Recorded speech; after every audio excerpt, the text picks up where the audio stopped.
नमस्कार, आपका स्वागत है। आज हम एक काफी कॉम्प्लेक्स फाइनेंशियल टॉपिक को बिल्कुल सिंपल तरीके से समझने की कोशिश करेंगे। तो सवाल ये है कि क्या ऐसा हो सकता है कि सिर्फ 11 साल की सेविंग्स जिंदगी भर की गारंटीड इनकम बन जाए? सुनने में थोड़ा मुश्किल लगता है ना? आज हम एक केस स्टडी के जरिए इसी सवाल का जवाब ढूंढेंगे और समझेंगे कि ये प्लान काम कैसे करता है। तो ठीक है, अब इसे समझने के लिए हम एक केस स्टडी देखते हैं। हम एक व्यक्ति के सफर को देखेंगे जिससे ये पता चलेगा कि ये प्लान असल में काम कैसे करता है। तो ये है मिस्टर एक्स। इनकी उम्र है 30 साल और इनका लक्ष्य क्या है? एक सिक्योर फ्यूचर जहां गारंटीड इनकम आती रहे। इसके लिए इन्होंने जीवन उत्सव प्लान चुना है और सम अश्योर्ड यानी बीमित राशि रखी है 10 लाख रुपए। अब देखते हैं कि ये प्लान इनके लिए काम कैसे करता है। देखिए, किसी भी अच्छे फाइनेंशियल प्लान की शुरुआत एक मजबूत बुनियाद रखने से होती है। तो मिस्टर एक्स के लिए ये बुनियाद रखी जाएगी प्रीमियम पेमेंट के सालों में। यही है पहला फेज। तो होता ये है कि मिस्टर एक्स 30 साल की उम्र में प्रीमियम भरना शुरू करते हैं और ये कोई 1-2 साल की बात नहीं है। पूरे 11 साल तक वो लगातार हर साल पेमेंट करते हैं। मतलब जब वो 40 के होंगे तब उनका आखिरी प्रीमियम जाएगा और बस यहीं पर उनकी तरफ से पेमेंट का काम पूरा हो जाता है। तो सवाल उठता है कि वो हर साल कितना पैसा जमा करते हैं। अमाउंट है 99,750 रुपए। जी हाँ, ये उनका सालाना प्रीमियम है और यही डिसिप्लिन सेविंग मतलब अनुशासित बचत आगे चलकर उनकी लाइफ लॉन्ग इनकम की गारंटी बनती है। अब यहाँ एक बहुत ही इंटरेस्टिंग चीज होती है। ऐसा नहीं है कि पैसा सिर्फ जमा हो रहा है। जब मिस्टर एक्स प्रीमियम भर रहे हैं उसी दौरान उनकी पॉलिसी की वैल्यू भी बढ़ रही है गारंटीड एडिशंस के जरिए। मतलब हर साल उनके 10 लाख के सम अश्योर्ड पर हर 1,000 रुपए के लिए 40 रुपए जोड़ते जाते हैं और ये ग्रोथ गारंटीड है। तो 11 साल तक ये जो गारंटीड एडिशंस जुड़ते रहे उसका टोटल कितना हुआ? ये अमाउंट बनता है 4,40,000 रुपए। सोचिए, ये पैसा उनके भरे हुए प्रीमियम के ऊपर है, एक तरह से एक्स्ट्रा रिस्क फ्री रिटर्न। तो प्रीमियम भरने का फेज तो पूरा हो गया। अब आते हैं दूसरे और सबसे एक्साइटिंग फेज पर, यानी इनकम मिलने का फेज।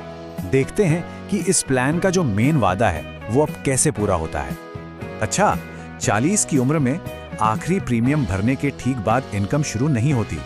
यहाँ एक छोटा सा वेटिंग पीरियड है 2 साल का। इसे डिफरमेंट पीरियड कहते हैं।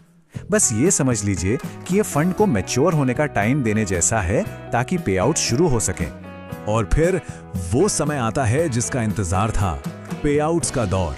मिस्टर एक्स को हर साल 1 लाख रुपए मिलने लगते हैं और ये 1-2 साल नहीं बल्कि जिंदगी भर के लिए मिलते हैं। ये अमाउंट उनके 10 लाख के सम अश्योर्ड का सीधा 10% है, हर साल गारंटीड। तो अगर हम उम्र के हिसाब से देखें तो मिस्टर एक्स को 43 साल की उम्र से ये इनकम मिलनी शुरू हो जाती है और यही तो वो फाइनेंशियल सिक्योरिटी है जिस पर पूरी तरह से भरोसा किया जा सकता है। एक तरह से जिंदगी भर के लिए मन की शांति। लेकिन रुकिए, ये प्लान सिर्फ फिक्स्ड इनकम के बारे में नहीं है, इसमें फ्लेक्सिबिलिटी भी है। मतलब मिस्टर एक्स अपनी जरूरतों के हिसाब से इस प्लान को और बेहतर बना सकते हैं, कस्टमाइज कर सकते हैं। जैसे कि वो चाहें तो एक्स्ट्रा प्रोटेक्शन के लिए इसमें राइडर्स ऐड करवा सकते हैं। एडीडी राइडर है जो एक्सीडेंटल डेथ या डिसेबिलिटी के केस में एक्स्ट्रा पैसा देता है, या फिर टर्म राइडर ले सकते हैं जिससे उनका लाइफ कवर और बढ़ जाएगा। और तो और इनकम लेने के भी 2 ऑप्शन मिलते हैं। पहला है रेगुलर इनकम, मतलब हर साल 1 लाख रुपए सीधे अपने अकाउंट में ले लो, सिंपल। दूसरा ऑप्शन ज्यादा फ्लेक्सिबल है, फ्लेक्सी इनकम। इसमें क्या होता है कि आप हर साल का पैसा लेते नहीं हैं बल्कि उसे कंपनी के पास ही जमा रहने देते हैं और उस पैसे पर आपको 5.5% का कंपाउंडिंग इंटरेस्ट मिलता है। बाद में जब जरूरत हो तब निकाल सकते हैं। तो अब आते हैं सबसे जरूरी सवाल पर कि आखिर में हिसाब किताब क्या बैठता है। मतलब कितना पैसा लगाया और उसके बदले में कितना मिला। चलिए देखते हैं। तो मिस्टर एक्स ने 11 सालों में जो टोटल प्रीमियम भरा वो है 10,97,250 रुपए। ये है उनका टोटल इन्वेस्टमेंट। और इसके बदले में रिटर्न कितना मिला? अगर हम लाइफ लॉन्ग इनकम और दूसरे सभी पे आउट्स को मिला दें तो टोटल बेनिफिट्स का अनुमान है 71,40,000 रुपीज। ये उनके ओरिजिनल इन्वेस्टमेंट पर एक बहुत ही जबरदस्त रिटर्न है। तो इस केस स्टडी से तो साफ है कि कैसे एक डिसिप्लिन सेविंग जो सिर्फ कुछ सालों के लिए की गई हो वो जिंदगी भर की फाइनेंशियल सिक्योरिटी बन सकती है। और ये हमें एक सवाल पर लाकर छोड़ता है कि किसी के भी पर्सनल फाइनेंशियल प्लान के लिए इस लाइफ लॉन्ग फाइनेंशियल सिक्योरिटी का असली मतलब क्या हो सकता है। इस पर जरूर सोचिएगा। हमारे साथ जुड़ने के लिए धन्यवाद।